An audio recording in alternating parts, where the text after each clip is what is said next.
uburwe imodoka yona nshikirizo Jack Turiyahumura asima gavumenti abo kutera habeje byo kwegeraho bikwemarira kandi byo mutinda rukungira Technical Institute cy'Amakanda otyo yabura bazire ngo abana no bureberezi bwabo obwanyensya for your children yowaje otebyo tubukaza gandi n'umuharati tiatara timirimo y'abashinjeje utkasta fees 010 uruburundi zabusha abinji abantu biza bina maduka niwo waye no mwana buri classe umwe no mwana iryo niterekero oroyine beduka yawe you are investing for the future kugira ngo waba tachine gakora ubundi ruhanga yaba bakwasize barakora akakora ngira yakakuta niwo kajwara ninga kakero ya shukari atokutanga institution private chumure munomu asa kuza kwetesa umubwiro bwa tifeti echo machi mwomuru biraharia araho twabenza kutandika ka skills center Nyarurabi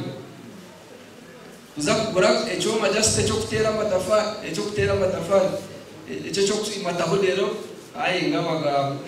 ubusete bukahoga nushangu batwi ngele just akoma kamwe kati waza kora shopping so mwakutakufanira kumtine mukaka tukena kugira ngo abana banyu bagizwe umugisha ko kubishanga mugarake mutere gavumenti yabutinga Ronald Asimwe Jack mukuru w'ishomero ya Rukungira Technical Institute cy'Amakanda yagira ngo ishomero hatiryine cyane kiri kwetagwa beji kwega ati yashabe myeto kuza kushoma twereka abazire ngo mpinduka hindukejo ukubamo ehindukire mu yataho no kuhinduka ko gushoma abana hatana bakora icyo tweta modules nakora module kampe cyo kubireberaho uko kombeka ashoma tiling echa cheza kwa certificate yacho ashoma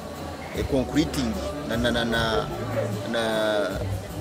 nebindi umetendero yabi ashoma painting ashoma steel work so ebe byona nukuba kumuhereza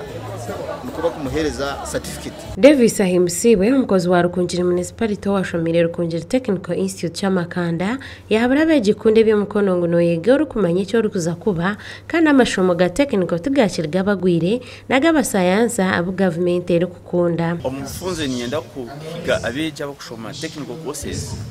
ngo no basa kushoma wike aha doctorate level orabiro mu technical education kandi ikindi kongera kuberekana munonga no kugira ngo already wano shoma technical warebere green light no manya ngo nyowe niza kuba engineer nyowe niza kuba designer nyowe niza kuba welder niza kuba mechanic so nichi ha chance yo kushanga ngo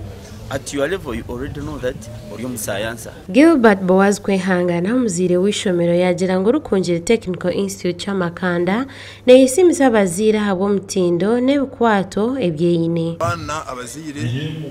abakusanaza kwijana ninga abayija bakarambura amobaresinga abantu mu byaro bareta abandi ishomero ry'uburire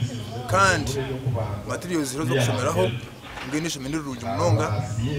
principal hati atikira amani twarebe ibintu bingi mbweno abana baryo ku mucyaro bareta bashobe imishomero ndiriho kose zona ziryaha certificates ziryaha Bowen Atwire omweji yagira ngo nebesimise mishomo yabo batambuiza amahanga ahabo bwenje obejire Rukungira Technical Institute cy'Amakanda kandi bariyo nibetungura kuzaburaya enati mukamati yambere twagire Kampala twavugana yo ba Ministry of Works twavugana yo ba Ministry of Science and Technology ba speaker mukama yacu yamba twavugana no mushija utizona ndamo twala zaranda na ububa mashini yitarebere mnyego wenati mukama yagumza munatu yamba ngo kwabire natu yamba ne mpamvu za kwikayo singe tufeza scholarship zitu mukama gumza munatu konkebe byona nabo kugira ngo tukayija hano azashanga ngo Rukungira Technical Institute za mashini zone zine zikorabye kandi ekindana n'abashomesa babona bakoze umurimo gwaboje Dorothy Nampo mweji kandi omurema yajangwa ino kushemerwa kushomangwa yebiseho kandi yayongera yashaba government kuratiza abarema abatine masiko makagabo kandi ari yabandi abaryo ko mu cyaro abakwenda ubuyambi ba government sombe nabo nabandi betengwa counseling and advice kugira nabo babagambere bamanya kaunza kaje mukuru. Rukungiri Technical Institute cy'amakande katandika rukumurinda 85 eri kutwandikwa Charge of Uganda hanyuma yatwarwa government. Amakuru agasha kwa Robert Mugabe omuri Rukungiri.